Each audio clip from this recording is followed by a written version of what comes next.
vamos começar nossa aula aqui, né? No dia de sua purificação, ele será levado ao sacerdote. Isso mostra que é a oração de um caluniador. Lembrando, a gente estava falando o quê? De pessoas que fazem Lashon Hará. O que é Lashon Hará? Lashon Hará é você falar de uma pessoa infundadamente, ou mal de uma pessoa, né? Ou falar, por exemplo, criar uma questão dentro de você onde você fique o tempo todo falando mal dessas pessoas, não trazendo informações corretas. Então, essas informações não corretas, elas fazem com que você tenha uma falta de purificação na sua alma. Então, é preciso realmente ter cuidado com isso, né? Então, diz aqui o seguinte, que ele vai ser levado ao sacerdote e que a reza de um caluniador não acende ao Todo-Poderoso. Mas se ele se arrepender no dia da sua purificação, será levado ao sacerdote. Então o sacerdote ordenará que seja levado 2 passarinhos, não são 2 passarinhos literais, tá? Não há sacrifício literal dentro da Torá, para aqueles que vai ser purificado, puro.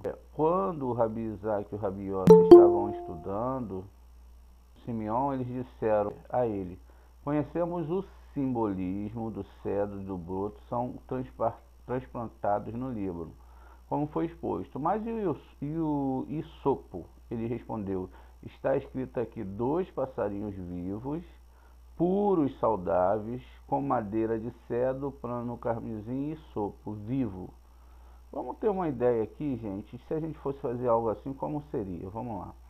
A gente vai pegar o isopo, né? Vamos fazer aqui de conta que a gente vai dar uma de sacerdote de Israel, e a gente então vai fazer o rito, conforme está descrito ali que o sacerdote faria.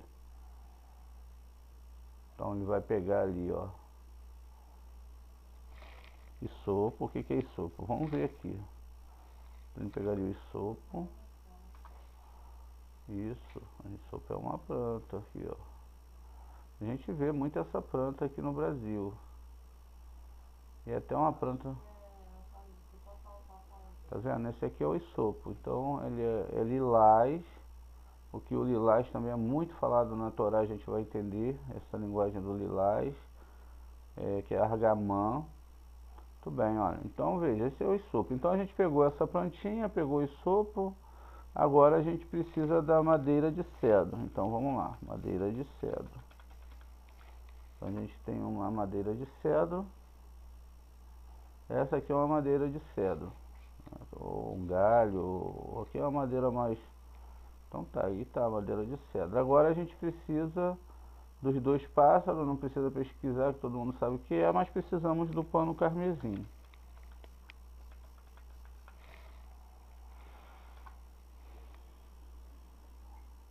Então um pano carmesim é um pano vermelho, né? Então aí, olha, veja, bem vermelho. Veja, essa é a montagem. Pegou os 2 passarinhos, pegou aquela folha, pegou o cedro, e aí a gente já pode ser, né, ser considerado alguém que está falando aqui, ó. E aí, o isopo vivo é um lugar, perdão, gente. Então esses são os itens, né, que a gente vai ter lá no nosso rito. Então quer dizer que nada disso é aquela realidade ali, porque a gente não tem que pegar nenhum isopo, não tem que pegar nenhum pano carmesim, nenhum cedro, né? Senão daqui diz o seguinte: é uma referência a 2 das criaturas viventes, ou seja, não é nada disso. O pano carmesim e o isopo vivo é uma referência a 2 criaturas viventes, as raiotes, que Ezequiel viu apontando para o lugar onde os verdadeiros profetas traem a inspiração.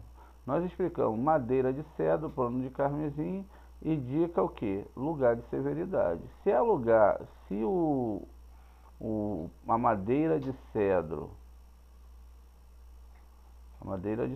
que nós vimos,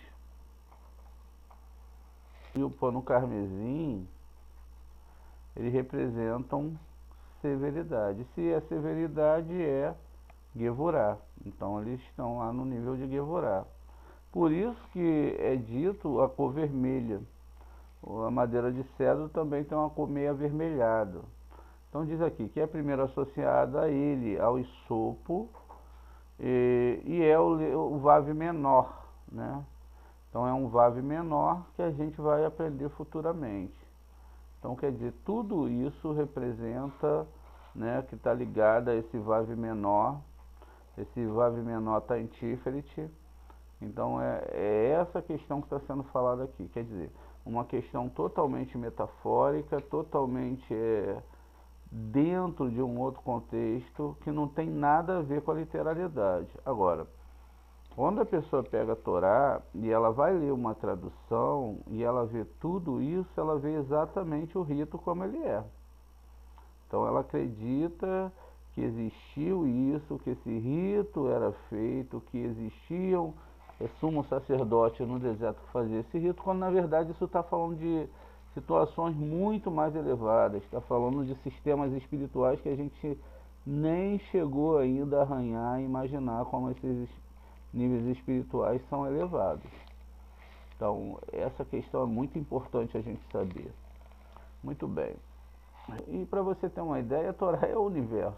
A Torá é ciência, a Torá é física, mas ela também é espiritualidade. Mas ela não é aquela espiritualidade que a gente está acostumado de separação de raças, de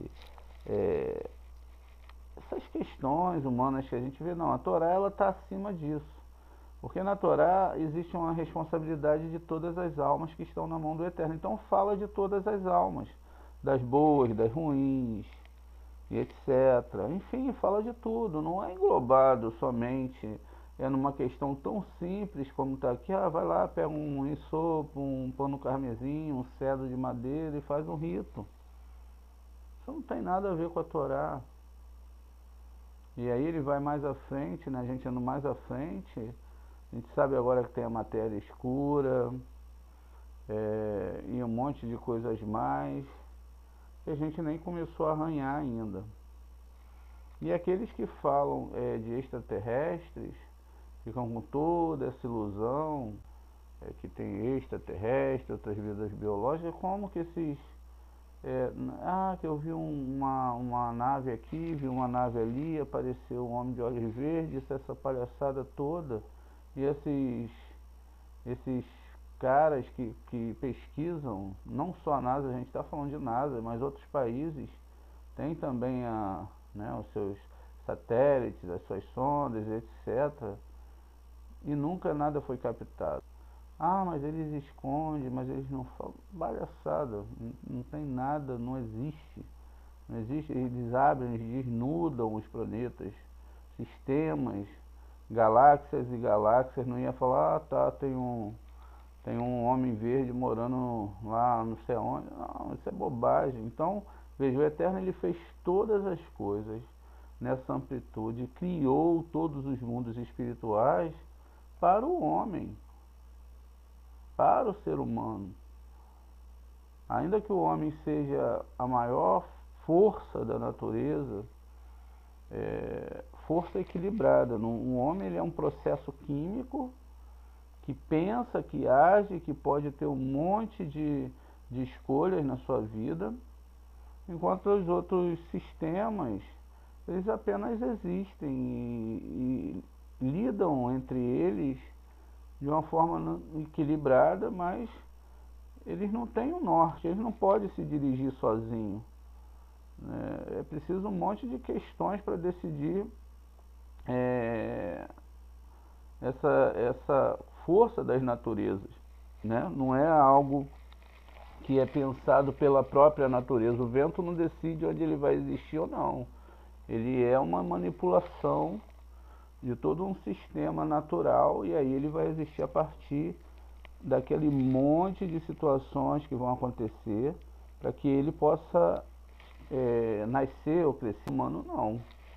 Assim como o ser humano é diferente de todos os outros sistemas. Ele pensa por si, ele fala, ele pode agir, ele pode decidir se ele crê em Deus, se ele não crê em Deus, ele pode decidir um monte de coisa.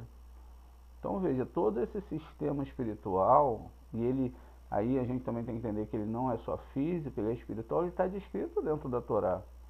E isso não tem nada que ver com um só povo no nosso planeta, são todas as almas. O respeito que a gente tem que ter com Israel é muitíssimo grande, porque foram eles que guardaram a Torá. Deus escolheu eles para guardar a Torá, porque se escolhesse os outros povos, já teriam feito o que eles fizeram com a Bíblia, né? Que fizeram tradução aqui, é assim não, é assado, faz uma emenda aqui, o pai da igreja vem, fala uma coisa, se tiver faltando uma letra não tem problema, a gente vai recorrer aí à filosofia, enfim, é toda uma história muito complexa aí dessa Bíblia que existe fora da mão dos israelitas.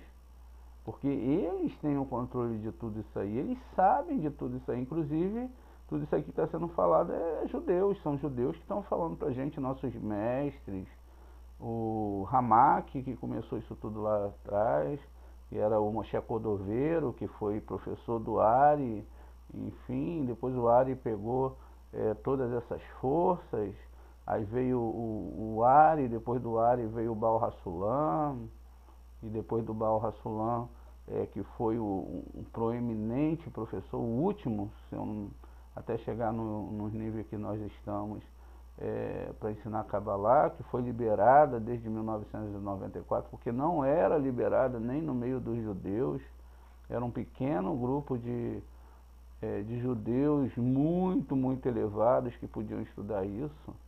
Então não era todo mundo, o Goi, assim, o Goi falando que aquele que não tinha passado por um processo espiritual muito profundo de várias reencarnações, porque quando a gente fala de sábio, a gente está falando de uma alma que passou várias reencarnações e que veio se limpando com o tempo. Então, exceto o rei Davi, que a gente já sabe da história. Então essas almas vieram e até em 1994, que tudo estava reorganizado, que tudo estava a era tinha mudado, era uma nova era já a entrada do sexto milênio, então aí foi liberada a Cabala. Mas se nós tivéssemos nascido numa época anterior, onde nós não chegássemos vivos a essa época, nós não teríamos o direito de estudar Kabbalah. Então isso é um privilégio que vocês nem imaginam. É um privilégio fora do comum, não é para qualquer um. Estar acordado essa hora estudando a Torá não é para qualquer um. Botem isso, não é para ter orgulho, mas vocês têm que pensar, Hashem, muito obrigado. Muito obrigado. E o que trouxe vocês até aqui, sabe o que foi? Foi o sofrimento que vocês passaram.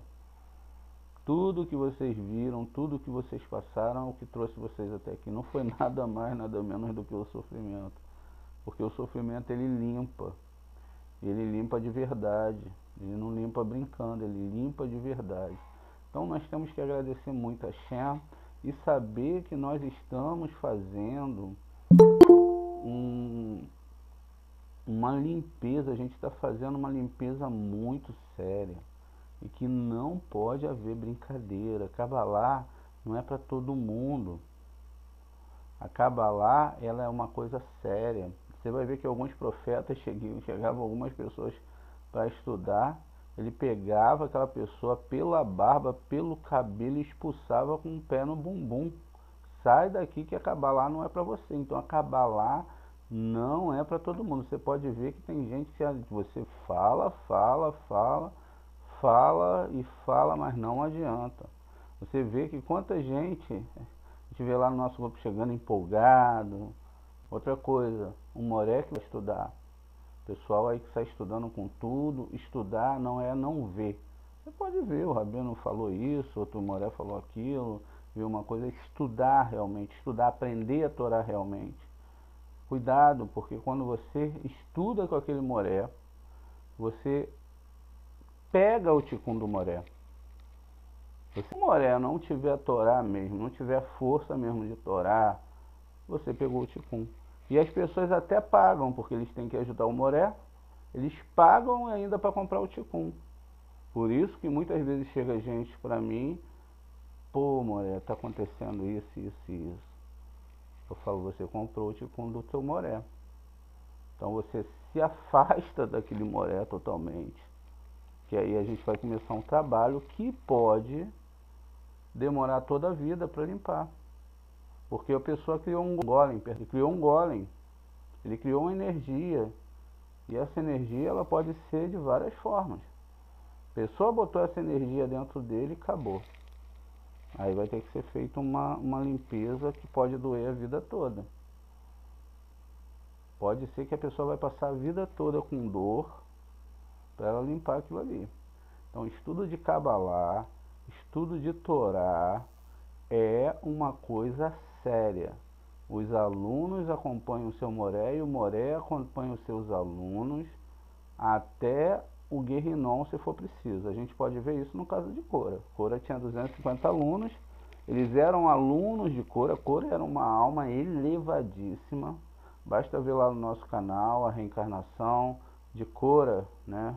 Tá lá. Então ele era uma alma elevadíssima. Tem um Terrilim que fala dele, mas ele já tinha parado de receber para si mesmo. A única coisa que tinha em Cora é que ele ainda tinha um fiozinho de ciúme, que causou todo aquele problema entre ele, Moshe, Aharon, todo aquele enfrentamento. Mas você vai ver que os alunos de Cora, eles não foram seguir Moshe, eles seguiam Cora. Cora tinha uma Torá fora do comum. E aí o que aconteceu? No enfrentamento que ele tinha com Moshe, ele acaba então errando, porque ele falou, Hashem também estava, Hashem também estava comigo. Você está pensando que você é quem, Moshe? É só você que sabe das coisas? Só que o nível de Moshe era maior do que o dele. Ele queria fazer alguma coisa na época que não era possível fazer. E isso gerou que ele fosse por Guerrinon, e todos os seus alunos foram com ele. Os filhos que se arrependeram antes um pouco caíram nas lajes do inferno. Ficaram 38 anos estudando de madrugada. A gente pode ver no Terrilim 42, eu já falei isso para vocês. Está lá, eles falando que a presença divina tinha se afastado deles. Que os demônios acusavam eles de dia e de noite. Então, é coisa séria, coisa séria. Por isso que quando eu alerto para as pessoas escolherem com quem vão estudar, com quem elas vão ligar a sua alma, isso é coisa importante, isso é muito importante. Outro ponto é que existem coisas que a gente vai entender dentro da Kabbalah e que são profundas. Então vamos continuar a leitura aqui, depois a gente fala um pouquinho mais sobre essas coisas. Então tudo isso, por sua vez, repousa sobre ele porque ele foi purificado. Rabi Judá e Rabi Isaac já viajaram juntos. Eles pegaram um determinado campo para orar. Então continuou Judá. Começou um discurso sobre a Torá, tomando como seu texto: ele é a árvore da vida para quem a segura, ela é a árvore da vida para quem a segura, e feliz é todo aquele que a segura. Isso é Provérbios 3,18 e está falando da Torá. Então veja, a árvore da vida é a Torá, né? E continua. Ela é a árvore da vida, que é uma árvore grande e poderosa, né, que se chama Torá, porque mostra e revela o que estava oculto e desconhecido. Ou seja, o que estava oculto e desconhecido. Não estava sendo mostrado literalmente. Né? Era desconhecido, estava oculto, estava escondido, era desconhecido para nós. Nós não conhecíamos nada disso. Então, e nele está entendido, e dele vem toda a vida superior da Torá. Aquele que se adere à Torá, veja, aquele que se adere, aquele que estuda a Torá, aquele que busca a Torá, né, e se compromete a tudo, né, de para cima e para baixo, ou seja, aquele que estuda a Torá está comprometido com tudo que é de cima e tudo que é de baixo. Aquele que a retém, aqueles que a estuda, que a retém, que coloca dentro de si essa Torá, né? São aqueles que colocam o lucro da mercadoria nas bolsas do estudioso da Torá. Então veja, aqueles que colocam os lucros da mercadoria nos estudos da Torá. Eu paro para contar uma história agora. Existe uma história no judaísmo que tinha um homem que ele tinha muito dinheiro. Ele era milionário, então ele tinha cerca de 50 milhões de dólares. E um dia ele chamou um rabino, falou: Rabino, eu quero doar toda a minha herança para os estudos da Torá. Eu quero doar porque eu não quero ter um perigo de meu dinheiro ir para a idolatria. Então ele falou isso, e aí o rabino aceitou, falou: não, tudo bem. Esse homem já tinha 90 anos de idade. E ele falou: por que você não começa a doar agora para os estudos da Torá? Não passa logo? Por que você tem que esperar tanto tempo? Porque a decisão dele é que ele doaria só depois que ele morresse. Então aquele dinheiro ficaria, só depois que ele morresse, esse dinheiro iria para os estudos da Torá. O rabino tentou convencer ele, mas nós temos festivais, nós precisamos desse dinheiro, precisamos dessas questões e etc.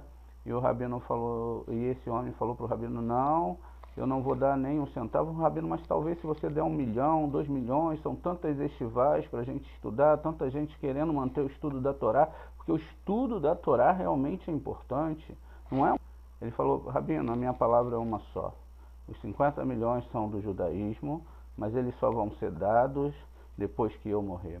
Enfim, o rabino voltou para Israel, continuou ensinando na Yeshiva, onde ele está sentado. Passaram 5 anos e tocou o telefone. O rabino atendeu o telefone e recebeu a notícia que um homem tinha morrido e que os 50 milhões iam para o judaísmo. Chegando lá, dentro das leis americanas e com muitos cristãos em volta daquele dinheiro, tinham cláusulas que aquele dinheiro ia ser doado para questões religiosas. Muito bem. Aqueles homens então falaram para o rabino: olha, rabino, infelizmente você não vai poder levar esse dinheiro para Israel, não vai poder levar esse dinheiro para estudo de Torá, porque está aqui que é para questões religiosas, e também nós temos igrejas e nós precisamos. E eles pegaram todo o dinheiro, e todo o dinheiro daquele homem foi dedicado para a idolatria. Vocês param para pensar num negócio desse?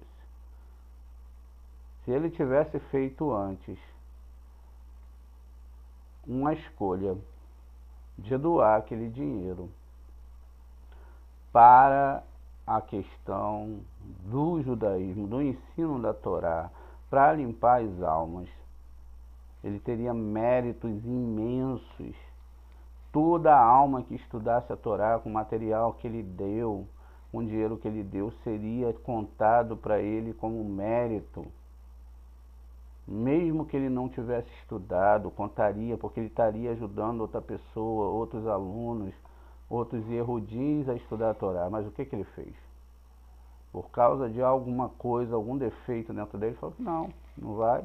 E aí no final, todo o dinheiro que ele deu, todos os 50 milhões, foi dado para a idolatria. E lá do outro lado, aquilo pesou na balança, com certeza. E pesou muito. Quantas vezes nós não tomamos uma decisão e lá na frente nós nos arrependemos? Por que eu não fiz isso? Meu Deus do céu, agora olha o que deu isso. Então, é uma lição para a gente aprender. Então, veja, aqueles que retêm são aqueles que colocam o lucro da mercadoria em bolso dos estudiosos da Torá, porque os estudiosos da Torá vão trazer equilíbrio para o mundo e vão ajudar outras pessoas, como nossos alunos, que a maioria não tem condições de estudar a Torá, não tem condições de comprar livros, não tem condições de pagar um curso de hebraico, não tem condições muitas vezes de nada, e essas pessoas têm a possibilidade de aprender a Torá.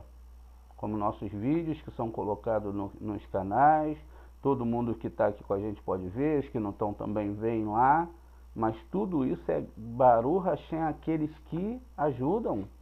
aqueles que ajudam a gente a fazer isso. Vocês estão de parabéns, porque vocês estão ajudando a manter os estudos da Torá.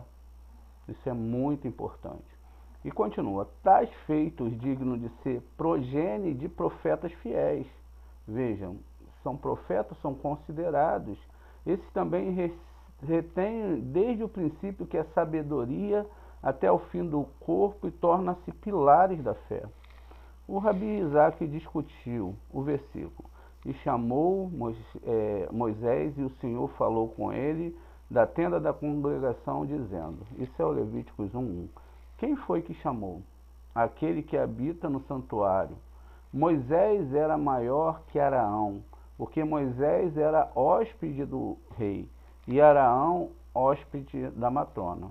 Exatamente como o rei pode designar para a sua rainha uma companheira para ajudá-lo e ajudá-la em sua casa, é por isso a companheira nunca comparecerá perante o rei sem a rainha. Assim está escrito de Arão, com Zote, isto é, sempre que a gente lê Zote, a gente já falou sobre isso, a gente está falando de Sheriná. Então, o Aharon, ele só podia vir com a Sheriná. Arão virá, Levíticos 16:3. Mas Moisés, ele foi convidado como hóspede pelo próprio rei. E depois Hashem falou com ele tudo. O discurso de Arão tinha o propósito de trazer harmonia entre o rei, entre Hashem e a rainha, que é a matrona. E por essa razão, ele fez a sua morada com ele para ajudá-la em casa. E por isso foi aperfeiçoado segundo o modelo superior e foi chamado de sumo sacerdote. Assim ele obteve todas as exigências do rei, e por isso que coube a ele para purificar todos que vieram antes da rainha matrona, mas que não houvesse impuro entre os que entrou ou entraram no santuário.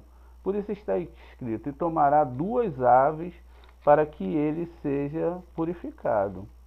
Rabi Judá suscitou o versículo, aquele que habita nos céus ri, o Senhor zomba deles. Isso é o Salmos 4:6.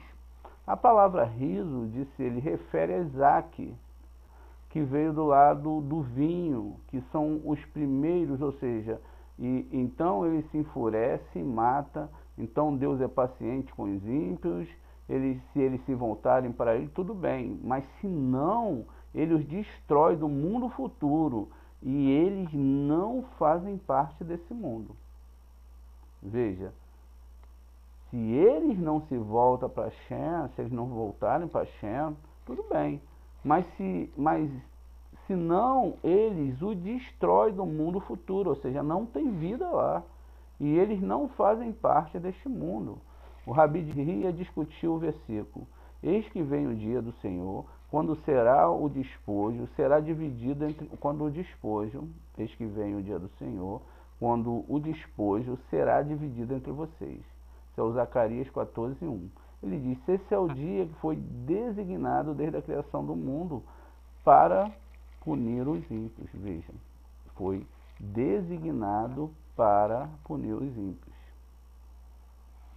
E para Deus se vingue daqueles que afligem Israel. Veja, então aqueles que afligem Israel serão vingados. Não percam a próxima aula, porque a gente vai falar muito seriamente sobre essa questão daqueles que afligem Israel.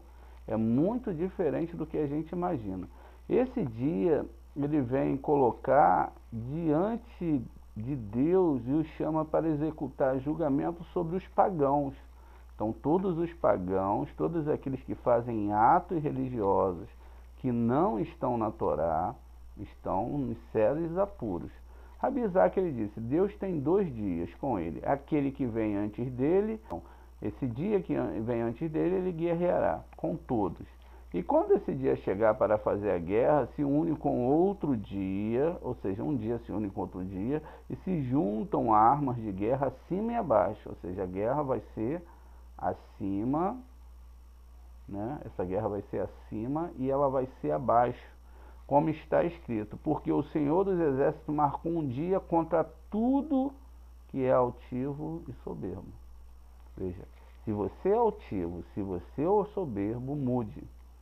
Então, contra tudo que é exaltado, tudo que é exaltado para que ela seja abatida. Vendo? Isso é Isaías no 2, no 12. Então a pessoa ela vai ser abatida se ela tiver exaltação. Rabi Simeão tirou uma lição semelhante do versículo. E se uma mulher tiver derrame de seu sangue por muitos dias, ou seja, se ela esteja na sua anidade? Isso é Levíticos 15, 25. O sangue é aquele referido no versículo: a espada do Senhor está cheia de sangue. Isso é Isaías 24, 6. No tempo da sua impureza, como aprendemos que os ímpios trazem punição ao mundo antes do tempo, ou quando eles têm um derramado além do tempo de sua impureza. Isso implica um excesso de punição, como é escrito: eu vou puni-los mais 7 vezes por seus pecados. Isso é o Levítico 26, 18. Todos os dias do derramamento da sua impureza. Isso significa que os ímpios, com os seus pecados, se contaminam eles mesmos e contaminam o santuário. Tá vendo? Há uma contaminação onde eles se contaminam e eles também contaminam o santuário. E trazem sobre eles um espírito imundo. Tá vendo? Eles trazem sobre eles um espírito imundo. Mas com o tempo, Deus purificará Israel e removerá o espírito imundo. Então veja, é uma questão complexa. Certa vez, quando o rabino Ezequias estudava com Rabi Eleazar, ele levantou-se à meia-noite e Rabi Eleazar ponderou sobre o versículo: no dia bom, então regozije-se, mas no dia da adversidade você deve reconsiderar, pois Deus fez tanto um como o outro. A gente sabe lá em Eclesiastes 7, 14, que lá existe 28 citações do bem e do mal. 14 boa para a mão direita e 14 ruim para a mão esquerda. Então Deus é que fez todas essas coisas, não foi ninguém. Ele disse: quando Deus espalha a bondade pelo mundo, o homem tem que sair e se mostrar, porque a bondade de Deus se estende a todos. E é por isso que o homem tem que fazer o bem para que o bem o irrite.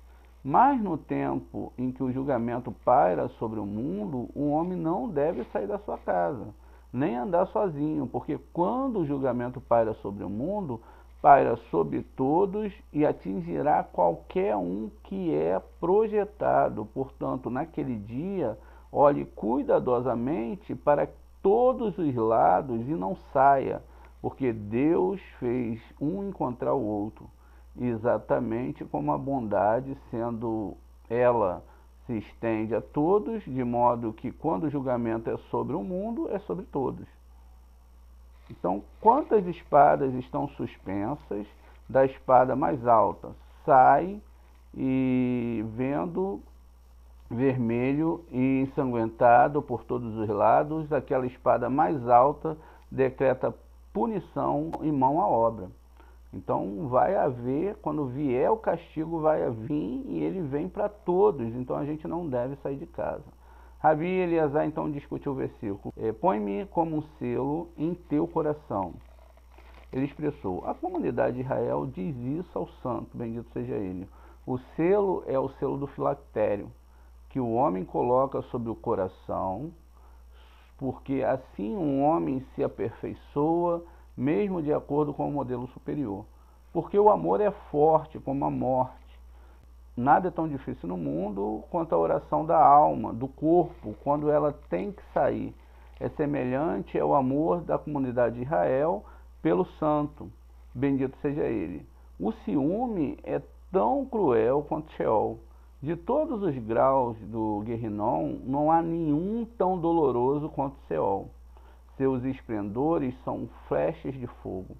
Este é o fogo que sai do Xerofá, composto de ar e água. E com essa chama, a comunidade de Israel incendeia o mundo quando é apaixonada pelo santo. Bendito seja ele. E infeliz é aquele que cruzar o caminho dessa chama.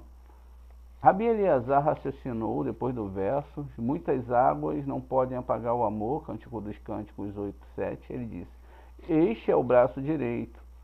Você quer amarrar o filactério no braço esquerdo, conforme o verso, para que a sua mão direita pode me abraçar? Ou ainda as águas podem ser correntes e primordial? Para que sua mão direita possa me abraçar, está no Cântico dos Cânticos 2:6. E aí continua. Do qual outras correntes fluem em todas as direções. Se um homem deu todos os seus bens, os bens de sua casa por amor, né? Ou seja, tudo que ele vai fazer para Hashem, para o estudo da Torá é por amor, certamente o desprezariam. Isso significa que se o Santo Bendito, ou seja, ofereceu aos anjos todos os bens da sua casa, ao invés de uma união com a comunidade de Israel, eles desdenhariam, pois só terão alegria na hora em que a comunidade de Israel se uniu ao santo. A gente já falou sobre isso em outras aulas. Quando nós juntamos a Shekhinah, fizemos o casamento de Adonai, a Shekhinah, a presença divina é chamada de Adonai, e juntarmos ela com Yud-Kei e Vav-Kei que está em Tiferet, então a gente faz a junção.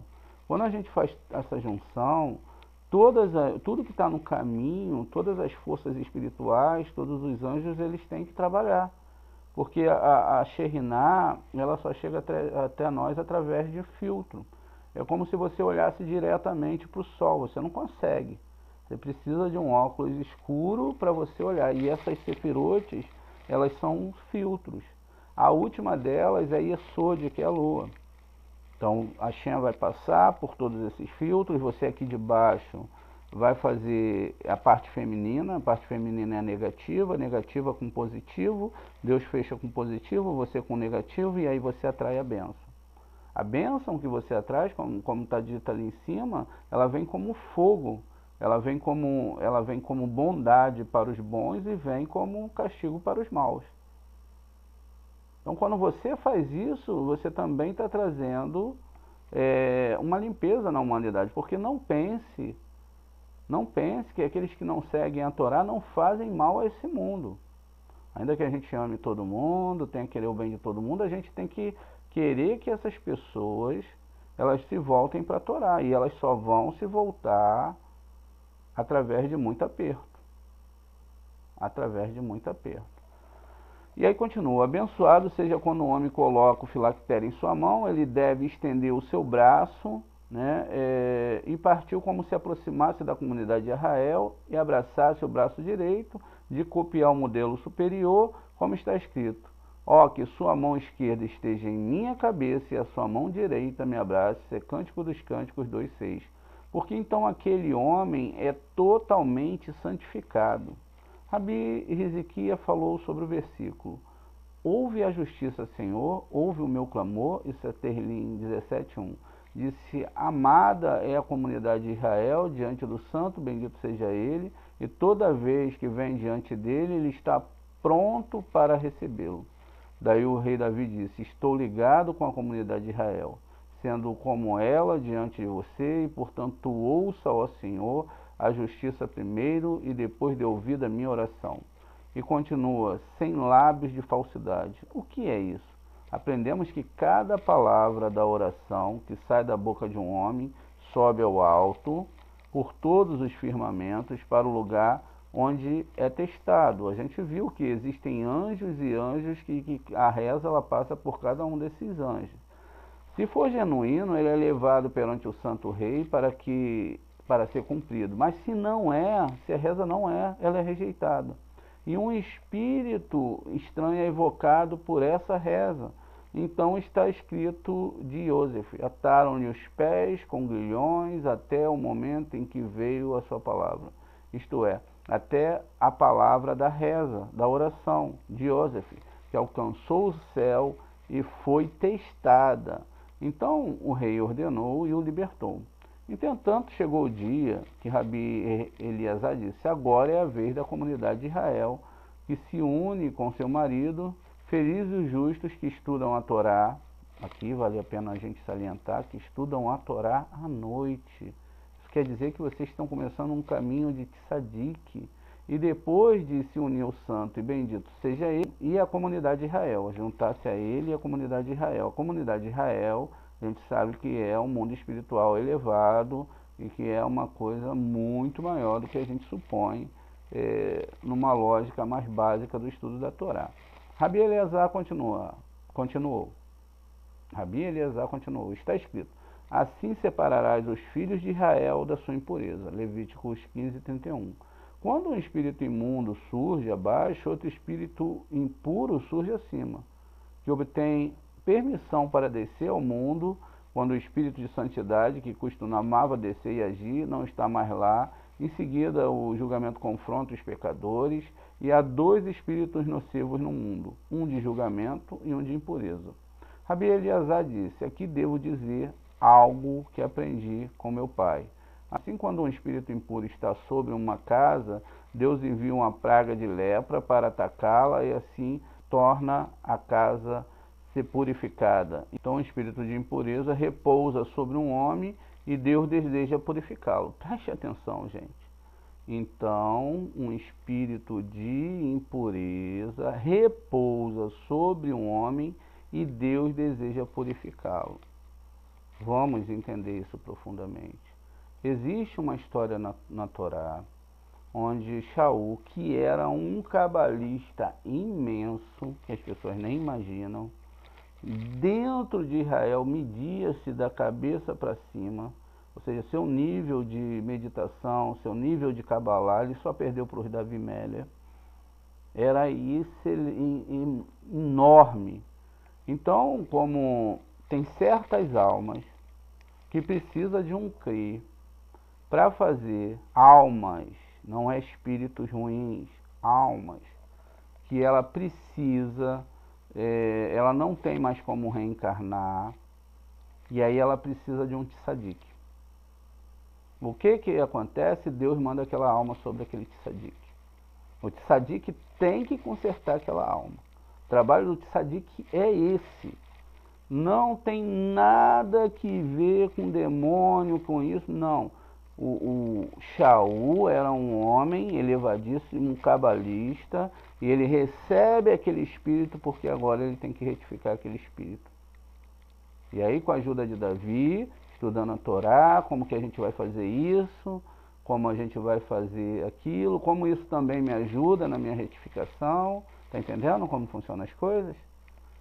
É assim, por isso que a alma do aluno se liga ao seu moré, ele se liga, o moré se liga à alma do aluno, tudo que o moré estuda, tudo que tem de mérito do moré, assim como a gente se liga a um tzadik que já não está aqui entre nós, todos esses benefícios dos estudos, todos esses méritos, a pessoa se torna participante. E assim esse espírito que veio sobre Shaul, ele também veio para se retificar. São questões profundas dentro da Torá e dentro da Kabbalah. Então, continua aqui. Ele levanta um espírito de julgamento severo que luta contra esse espírito impuro até que ele seja expulso, ou seja, até que ele consiga realmente ser limpo. E esse espírito de julgamento não parte até que tenha deixado a estrutura corporal. Então o homem é finalmente purificado e livrado dos espíritos impuros.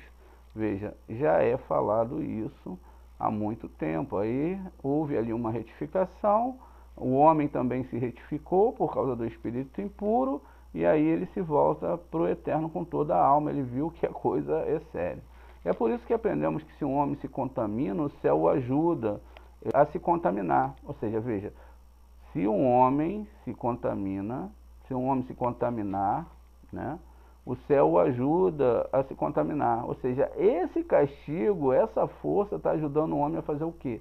A fazer a sua retificação. Infeliz é um homem quando o espírito imundo está nele durante toda a sua vida. Por isso realmente mostra que Deus quer removê-lo do vindouro. Felizes os justos sobre quem repousa um espírito de santidade nesse mundo e no mundo vindouro.